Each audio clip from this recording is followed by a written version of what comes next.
In the dark shadows of a misty morning on February 20th, 2009, the quietude of the small town of Wampum, Pennsylvania, was shattered by an unfamiliar gunshot. As daylight timidly emerged, a heart-wrenching discovery rocked the entire community. Kenzie Houck, a young resident just 26 years old and heavily pregnant, was found lying motionless on the ground, blood staining her hands, with a deep gunshot wound to her forehead. The haunting question arose, who could commit such an atrocity? Who would want to harm a pregnant woman and an innocent soul yet to be born? This tragedy sparked countless inquiries and incessant curiosity about the mystery behind this case, plunging the entire town into the shadows of suspicion.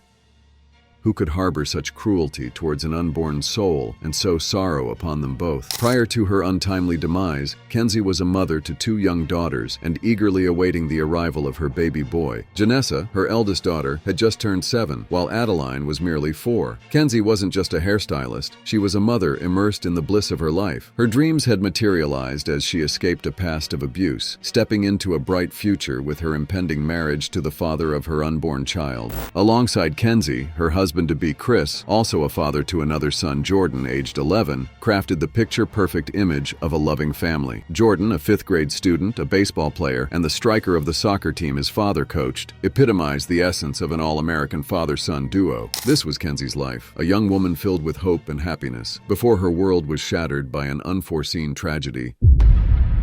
Kenzie and Chris, the epitome of an all-American couple, often spent their leisure time hunting together, fostering their bond through a shared passion. Their connection grew even stronger when Chris gained custody of his son Jordan at a young age. Their story embodies the allure of small-town life. With just over 600 residents, their community radiated a sense of intimacy and authenticity. Kenzie and Chris grew up together in an environment where everyone knew each other, engaging in outdoor activities and enjoying intimate gatherings. While they may not have felt love during their youth, as they matured and became parents from previous relationships, they found themselves drawn to each other. Reconnecting as adults, sparks flew between them, igniting a flame of passion. In May 2008, they embarked on a romantic journey, fueled by their rekindled connection. They immediately became one family and shortly moved in together after beginning to date. The 2 of them, plus Brown's then 11-year-old son Jordan and Houck's 2 daughters, then 7-year-old daughter Janessa, and then 4-year-old daughter Adeline, all from their previous relationships, had recently all moved in together in a farmhouse. Blending into a family can often be quite challenging for children who do not share the same parents, but that wasn't the case here. They integrated with each other smoothly, to the extent that Jordan even called Kenzie Mom. He was also very excited about the upcoming arrival of a little brother, the brother he had always dreamed of. Jordan Brown spoke warmly of Kenzie, saying, "She's really great. I like her a lot." He expressed his happiness about the baby, stating, "I'm really happy. I've always wanted a little brother, and it's a boy, so that's what I'll be getting."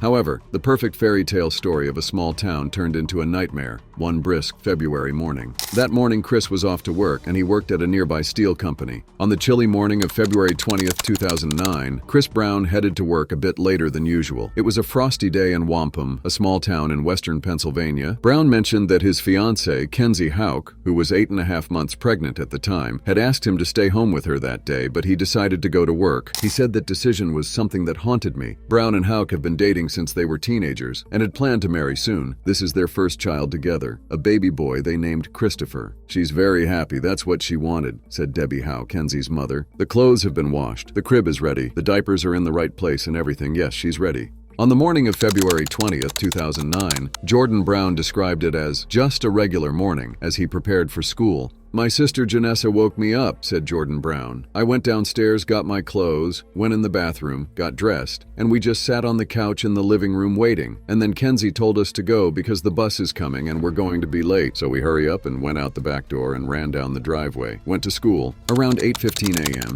Jordan said he and Janessa left the house to catch the school bus. At 9 a.m., tree trimming workers arrived to work around the house. Sometime shortly after, one of the tree trimmers spotted little Adeline in the doorway, sobbing and saying her mother was dead. The tree trimmer called 911.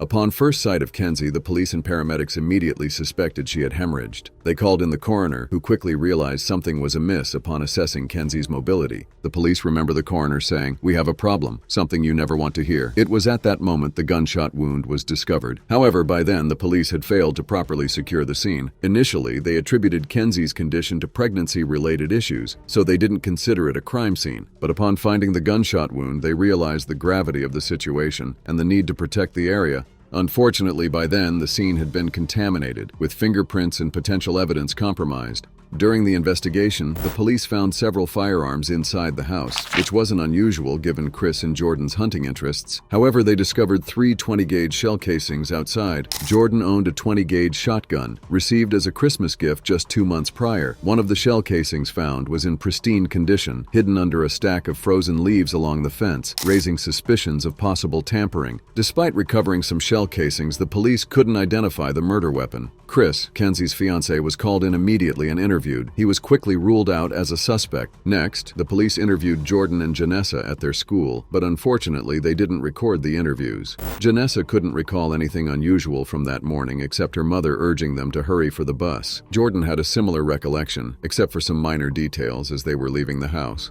He mentioned spotting a black truck parked nearby close to the driveway side, assuming it was the tree trimmers scheduled to come that morning. When questioned by the police, the bus driver stated he observed the kids racing down the driveway, a usual morning routine, and they did the same that day, hurrying to catch the bus. The bus driver noted nothing else unusual. They boarded the bus and headed to school. Following the interviews, Janessa and Adeline went to one of Kenzie's family members' homes. It seems like everything is getting more complicated. Chris is with Jordan, and Kenzie's parents have been informed that Jordan is under police scrutiny. The police shared information about Jordan and why they are suspicious of him. This prompted multiple interviews with Janessa and Jordan. Interestingly, only the 4th interview was recorded. None of the previous ones were. During this recorded interview, Janessa's story changed. Now she recalls seeing Jordan moving guns that morning. She also mentioned waiting downstairs for Jordan and hearing a loud noise from upstairs, though she didn't think much of it. It's surprising because Jordan is only 11 years old. In rural areas, it's not uncommon for young boys of this age to have guns. However, with this new statement of Jordan moving his guns around in the morning, and then Janessa hearing a huge loud thud, it starts to make you wonder a little bit and raises concern. While the events themselves are raising concern, it's equally concerning that Janessa didn't recall these events until after she was already with Kenzie's family, and now in her 4th interview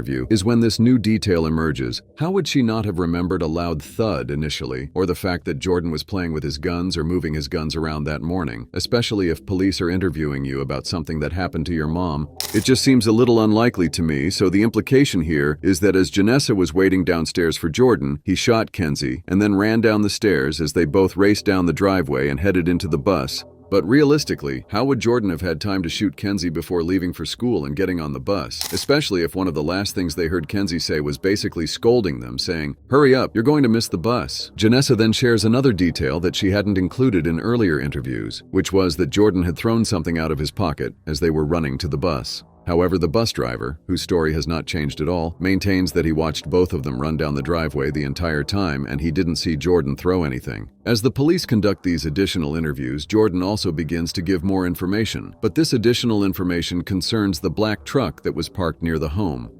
The person in the black truck is now recalled to have worn a trucker hat, which is a significant change. When he initially mentioned seeing the truck, did he not recall seeing anyone inside it? If the truck was indeed there, perhaps he thought it belonged to tree trimmers, I'm not sure. It's also hard to believe that someone would forget hearing a loud noise like a thud or a suspected gunshot if there was one, but these stories began to change slowly. But if Jordan's story is true, who was the man in the black truck and why was he at their house? Now we know it wasn't the tree trimmers. Remember we talked a bit about Kenzie escaping an abusive relationship? Well, a man named Adam Harvey was Kenzie's ex-boyfriend for about 6 years, and Adam drove a black truck. Kenzie was described as being in complete fear of Adam, and her family had previously filed orders of protection against him for abusive behavior. One of the most mystifying things about the Jordan Brown case is why the police never seriously pursued an investigation of Kenzie Houck's former boyfriend Adam Harvey, the only character in this whole sordid affair with a known motive for seeing Kenzie dead.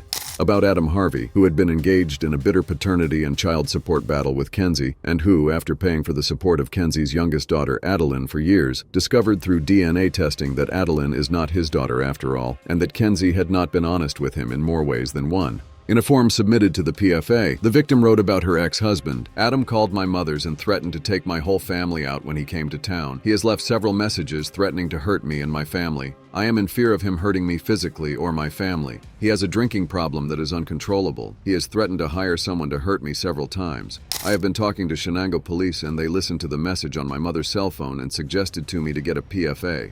We were arguing regarding my niece, then Adam and I started to argue. I said shut up and act like an adult, and he came into the house where I was cooking and threw the food outside and started to argue again. He then threatened me. I went to leave in my car and he took the keys, threw them at me and pushed me against the steering wheel. He left a big bruise on my forearm. Adam abuses alcohol and drinks daily. His brother showed up and threatened me, and they both left when the police arrived. The police suggested I get a PFA. Elsewhere on the same form, Kenzie cited the following as prior incidents of abuse that Adam had allegedly committed against her. Mental abuse, threatening to kill me or have me killed by his friends in Hillsville. Now let us consider the timing of the murders in relation to Adam's discovery from the DNA evidence that Kenzie had played him for a royal fool. According to what Chris Brown has told, Adam discovered Kenzie's infidelity and deception only a week or two before she and the baby were murdered. There was not even an opportunity for Adam to cool off. He must have still been boiling with rage on February 20th. So why were the police so quick to dismiss Adam Harvey as a suspect?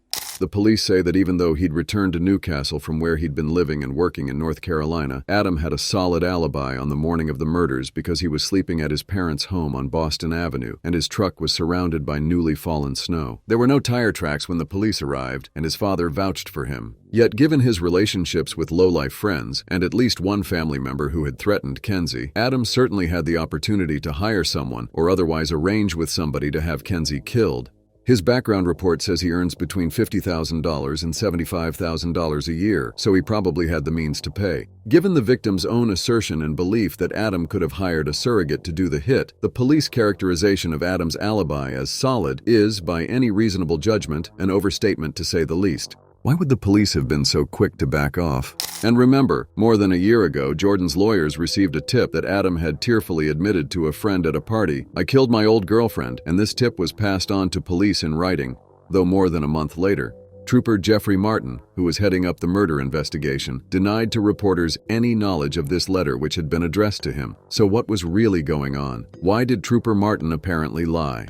The police arrested Jordan, just 11 years old, on charges of killing Kenzie and his unborn baby brother. They relied on the change in Janessa's story after the fourth interview. There was also a blanket with gunshot residue with a hole, indicating it may have been used to muffle noise. This led to the speculation that Jordan's coat and jeans contained gunshot residue. However, there were no fingerprints on Jordan's gun, and they didn't test his hands for gunshot residue. If he had fired the gun that morning, why wasn't there more residue on his coat? The police claimed Jordan's motive was jealousy and anger over their room being switched, but Jordan's actions in this case seem questionable. The police claim that the entire incident took place within 120 seconds. But can an 11-year-old really do that? How could a child plan and execute a perfect murder in such a short time, then act like nothing happened? It's hard to believe. What's more, charging Jordan as an adult just because he wouldn't confess is unfair. Finally, on February 24th, Jordan was transferred to a juvenile center, but then he was moved to another center over 230 miles away. However, his father, Chris, drove those 230 miles every single day just to see Jordan. He spent 4 hours in the car daily just to ensure that Jordan knew he was loved, not alone, and supported by his father. All this completely devastated the family's finances. Chris lost his job because of this, as he was always driving to see his son. Every bit of money that remained after losing his job went into gas, groceries, and other necessities needed to visit Jordan. Despite facing hardships, Chris remained convinced that Jordan had absolutely nothing to do with Kenzie's death. Chris said he asked Jordan multiple times if he had anything to do with this, how he felt about Kenzie, and he could tell from Jordan's reactions and facial expressions that he wasn't lying.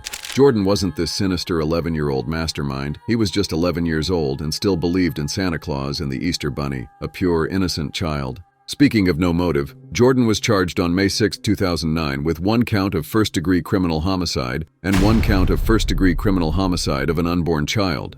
Jordan pleaded not guilty, and during this time, he was at the Thomas Center, where his attorney and a second attorney for him fought to get him transferred to a juvenile center. They filed many motions saying this case should be moved to juvenile court.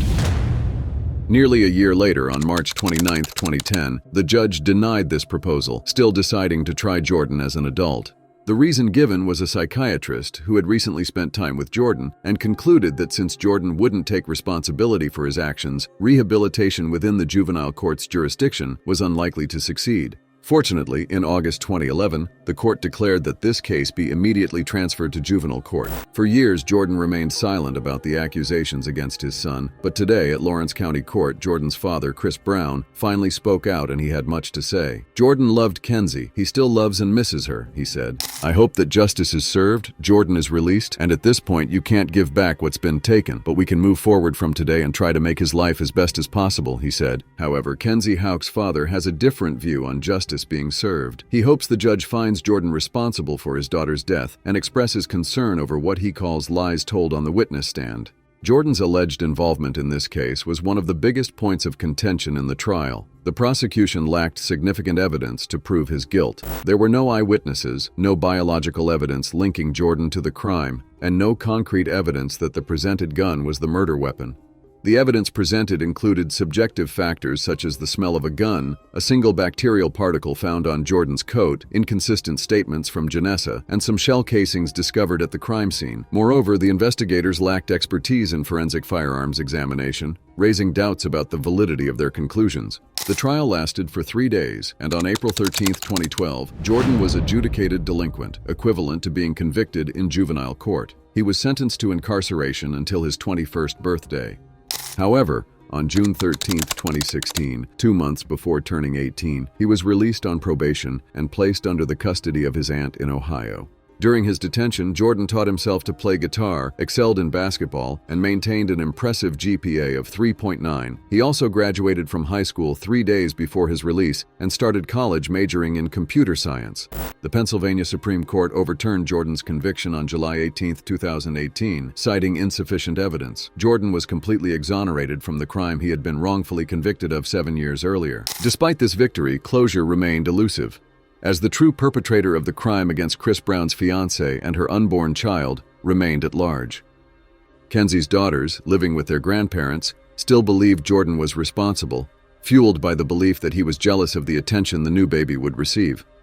Subsequently, Jordan filed a civil lawsuit against the former Pennsylvania State Police Commissioner and the officers involved in his arrest, alleging mishandling of the case. While some still believed in Jordan's guilt, others saw him as a victim of a flawed system. The case continues to spark debate, with questions about what truly happened still lingering.